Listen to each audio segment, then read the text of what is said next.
Сәлеметсіздер ме? Менің каналыма қош келдіңіздер. Бүгін бізде күзгі салат жабу өте керемет рецептпенен бөлісіп жатырмын.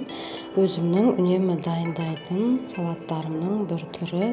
Сіздерге де жасауға кеңес беремін. Бізге қажетті заттар осылар.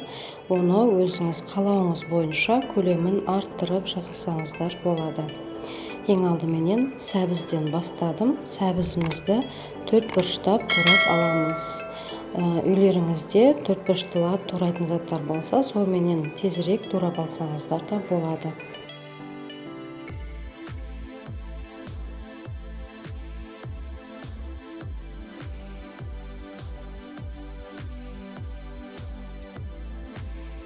Мінекей осылай сәбізімізді турап болдық.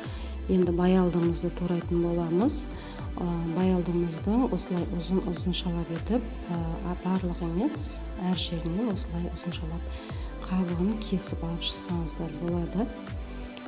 Піскен кезде баялды екені білініп тұратын болады, әдемі болып көрінісіменен. Оны да өз керектеріңіз бойынша саласыздар.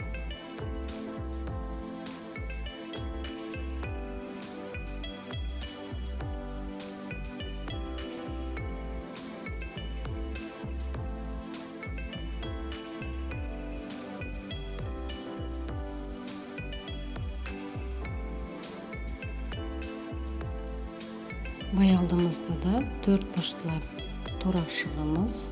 Дәмі өте керемет болады. Осы баялдыдан жасалған осы салатты жасап көрсеңіздер болады. Видеомды менің соңына шейін көріп, қолдау білдіріп, қазақша контенттің дамуына үлестеріңізді қосып, каналыма тіркеле кетсеңіздер екен.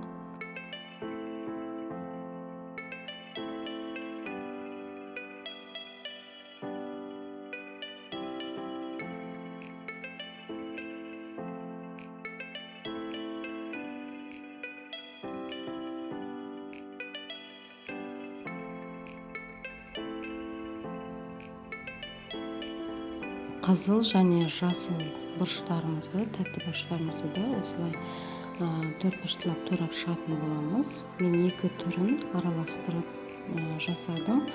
Көрінісі де өте әдемі болып шығатын болады.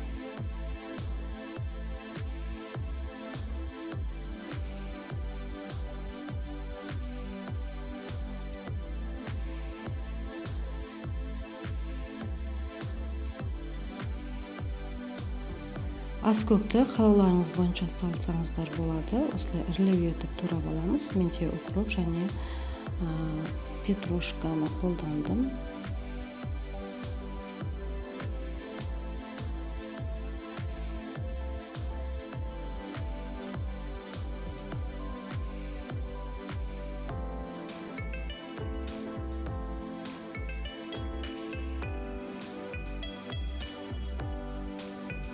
Мінекей барлық заттарымызды турап дайындап болдық. Қызанағымызды осылай ірілеу етіп турап аламыз. Қаласаңыздар блендерменен ет тартқыштан өткізсеңіздер болады. Осылай сок етіп аламыз. Мен термомикстен майдалап жақсылап өткізіп алдым. Енді үлкен ыдысымызды отқа қойып, оған 250 граммдай май құйдым.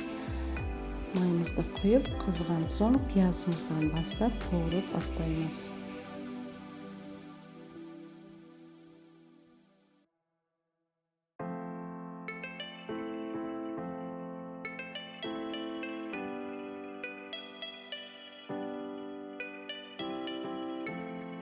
Пиязымыз біраз қуырылғаннан соң сәбізді қосып қуыратын боламыз. Өйткені бізде сәбіз қатты болғандықтан ұзақтау қуырылуды қажет ететін болады. Сол үшін екінші сәбізді салып, жақсылап араластырып қуырып аламыз.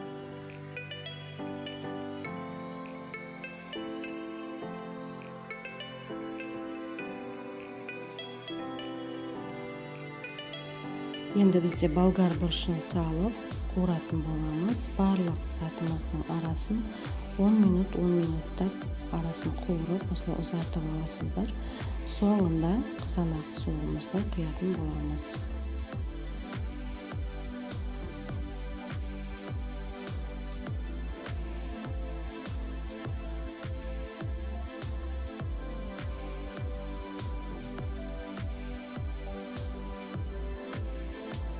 Енді баялдымызды салып, жақсылап қуырамыз. Біраз қуырғаннан соң көлемі сәл азайып, өзі май сіңіп, әдемі қалыпқа келетін болады. Неке көлемі азайып кішірейді. Енді қызанағымызды салып, жақсылап араластырып қайнатамыз.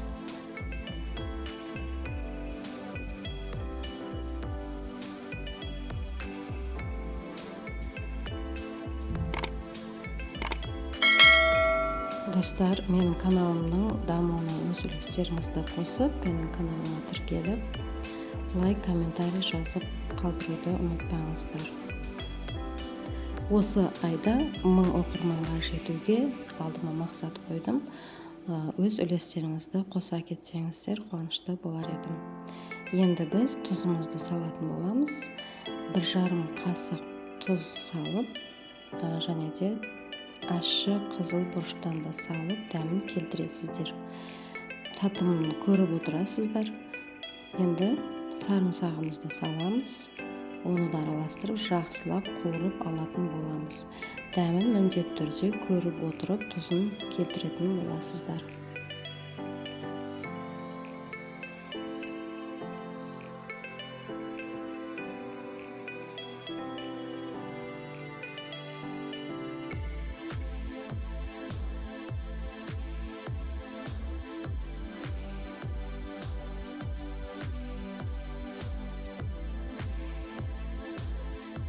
Осылай жақсылап қайнап болғаннан соң 1 ас қасықта уксус, яғни сірке суын қосып араластырып жібересіздер. Және де аскөктерімізді салып, бірге біраз қайнатамыз.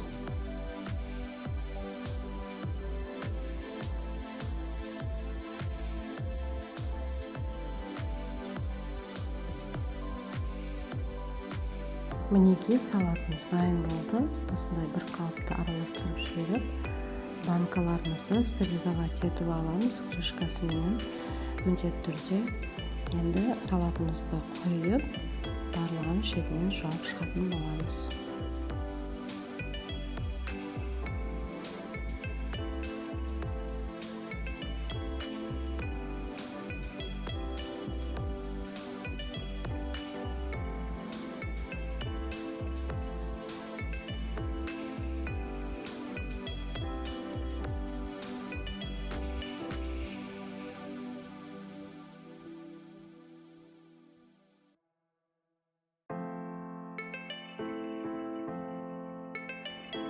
Банкамыздың қақпағын жауып, сағат тіліне қарама-қарсы бағытта жауып, банкамызды бұрап алатын боламыз.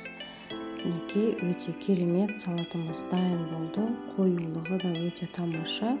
Қыстың күні салқын кезде балдарыңызға ашып берсеңіздер, өте керемет тамақтармен де жеуінетін болады. Нанға салып жесеңіздер, мінекей өте тойымды. Барлығыңызға видеоны соңына дейін көргендеріңіз үшін алғысымды білдіремін.